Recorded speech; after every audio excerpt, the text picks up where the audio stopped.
In my time speaking with editorial teams, a lot of times it's I can just overflow the system and some of it's going to stick.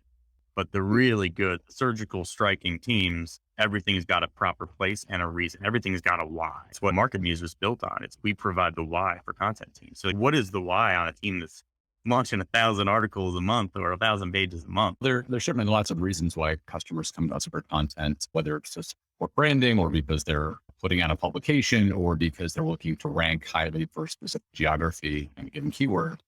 But the ones that, are doing thousands and thousands of pieces of content, we are seeing a trend that they are often using that content as a core part of their customer acquisition strategy. And a particular example that we can talk a bit more about is one of our customers, donotpay.com, which is, they call themselves world's first robot lawyer. So they have a SaaS product that helps consumers sort of combat bureaucracy and reclaim losses that they might have had from one of many services. And Do Not Pay employed us to produce about 17,000 pieces of content. They were all blog post style articles on about 150 different products that they have on their site, targeting sort of all the nuanced use cases that a consumer or a potential consumer might have against those potential brands and drive them to do not pay.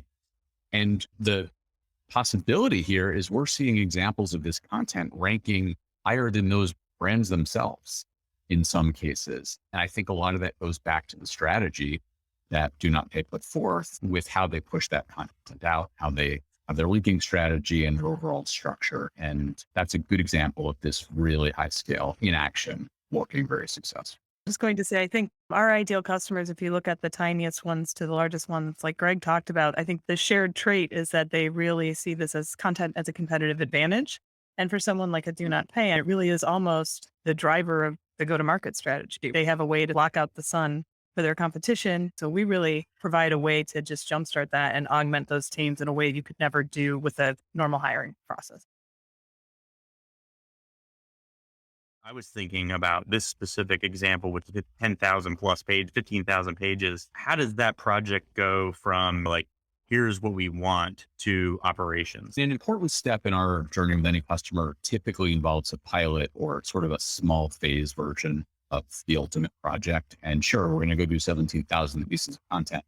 You can't give us 17,000 briefs today and expect them all back in a couple of weeks. There's a lot has to get into place. So that pilot phase for us, and we do this with many of our larger customers, gives us experience in many areas, certainly on the content side, like what does good look like, but it also lets us figure out how to work with our customer most efficiently. And with this volume, there's really no room for error. So it involves a lot of process customization behind the scenes of how are we ingesting keywords? How are we ingesting the briefs?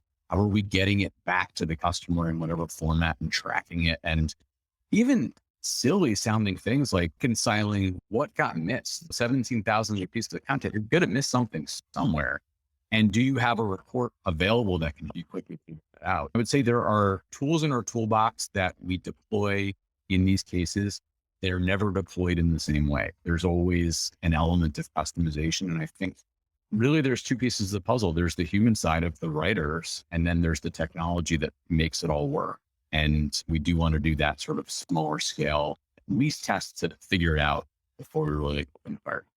I think we focus a lot on creating repeatable processes. I think that's a part of content marketing. A lot everyone has to endure, but most people ignore are these what I call the unsexy corners of the workflow. I think humans grossly overestimate their ability to do things consistently, repeatably, and to even know how they're doing them each time. And so I think by really spending a lot of time in some of these parts that maybe aren't as much fun or don't sound as good or as creative, we're able to create that scaffolding that allows for repeatability. And you can't have scale without having a way to do that repeatedly and practice. I think the benefit is we've had to solve this for so many folks that we bend in a lot of directions and we understand how to deploy those things. So publishing 1,000 pieces, is it baked into these projects that you're going back and updating, expanding, improving, integrating? How do you deal with those types of things? Because that's where in-house teams often crush people who are buying from external, is that they're always thinking about integration.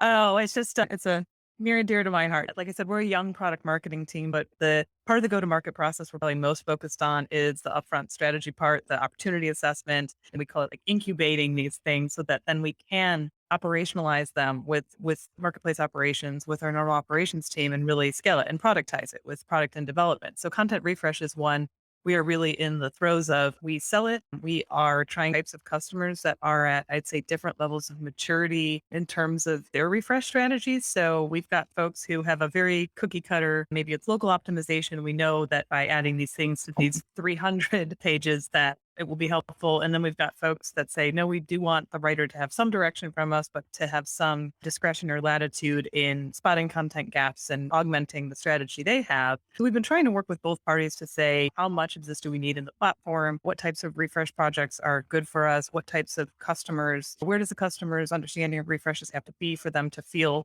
understand why this is important and to incorporate it into their overall content marketing? And we're doing a ton of those. And our next step is really to take what we're learning from those customers and improve the product experience to support that. Because right now it is not too dissimilar to our new content creation process. And we know that there's some other inputs that we need. And we know that there's some outputs that customers will want to see to understand what was refreshed, what was the value of that refresh. And then also doing a lot to understand how we coach customers to understand when and how to measure if they're refreshing the right things, what percentage of their content spend should that be? How do we encourage that without cannibalizing new content creation? We have an obligation to try and make the best recommendations, but also figure out how to make that work as a business. I'd say the good news is that people are definitely understanding the value of a refresh. And we're seeing more and more folks either ask about it or already on the agency side, already recommending it as a percentage of what they offer.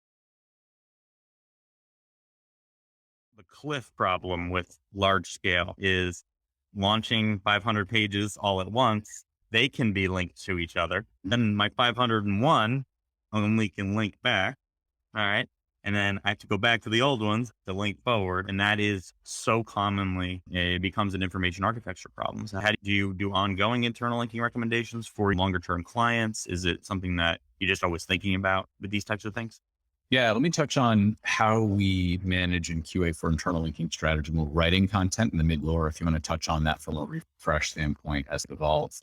Jeff, you brought up an excellent point. So you're linking to content internally that doesn't exist yet, and you're writing it all at the same time. So how do you manage that? And this does come down to information architecture and making sure that the strategy is understood, that first of all, that the strategy exists is step number one. And that at this scale, it can be ingested in a way that we can put some automation behind it.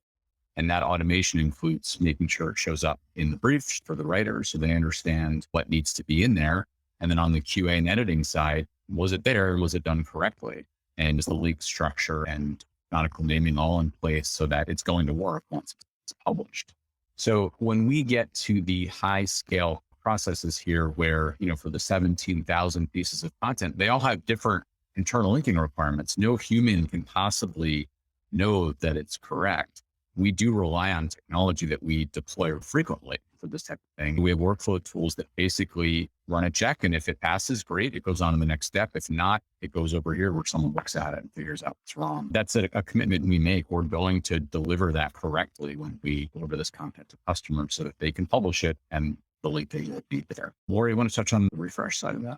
Sure, absolutely. And I think there's a couple pieces to it. I think one is just encouraging, as you mentioned, always thinking of refresh as part of the strategy. And so we're looking at ways to, I don't know if you'd call it content arbitrage, but to allow people to think about purchasing a refresh in advance so that they're getting some value by doing that early, but also they're highly incentivized to allow us to go back, do that for them, and make sure that we are also looking at their linking strategy on an ongoing basis.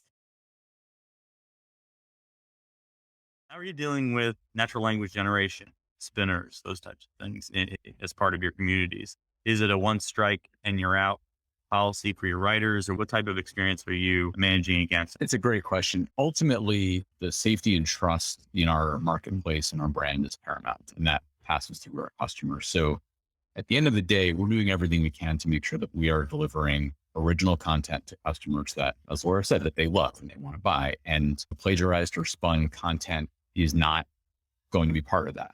And there's a lot of tactics for figuring out when that's in play. And I wouldn't go quite so far as to say there's a one strike policy. In our experience, these are often not that cut and dry when they come up. Sometimes they are.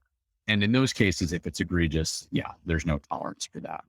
But we often end up with projects that are either citing legal statutes or are using common language that's already published in the brand, and they want that voice coming through. It's dangerous to just look at a score that comes back from a tool and say, if it's over 20, you're fired.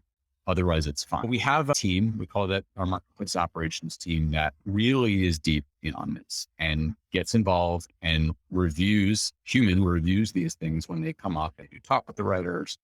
And we have a number of pieces of technology at play that help us with this. We have traditional plagiarism detection tools. We're starting to use some more AI-based tools that are even better at identifying copy spinning and anomalies.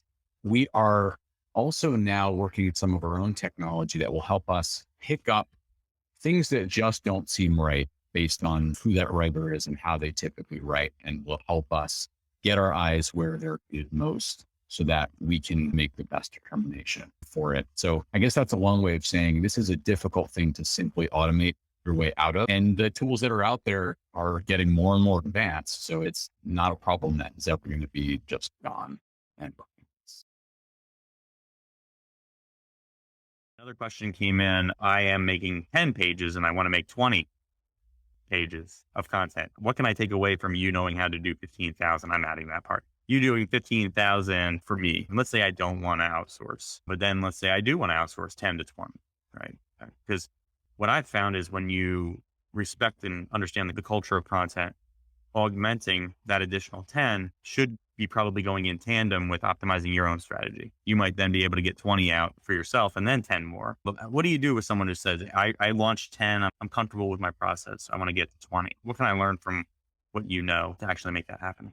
One thing I'd say, and I think Greg and I are probably bent towards automation, maybe more than a lot of folks, but I would say it's never too early to look at what you can automate or make repeatable. So whether that is because you're going to scale your in-house team, whether someone gets hit by a boss and you need to bring someone else in, or whether you want to bolt on an agency or a platform like ours to your team, you need to know what those processes are and how to make them repeatable. And also, it sounds silly, but just know what the goal of the content is. I think, so why are you going from 10 to 20? What do you think it will achieve? And then what does that mean for what you need to build in to make sure that happens?